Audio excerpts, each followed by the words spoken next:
Сегодня в супермаркете Копеечка я купил приправу. Называется овощевая приправа 15 овощей и трав.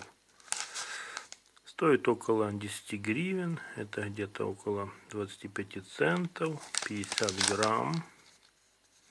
Сделано в Украине. Так, смотрим. Склад: сіль, цукор, овочи сушені, морква, корінь, пастернак, учасник цибуля, ріпчата, корінь селери, петрушки, цибуля, порей, зелень петрушки, кропу, томати, перець чилі, підсилювач смаку. Така от штука. І ароматизатор овощевый бульон. Ну что ж, будем использовать.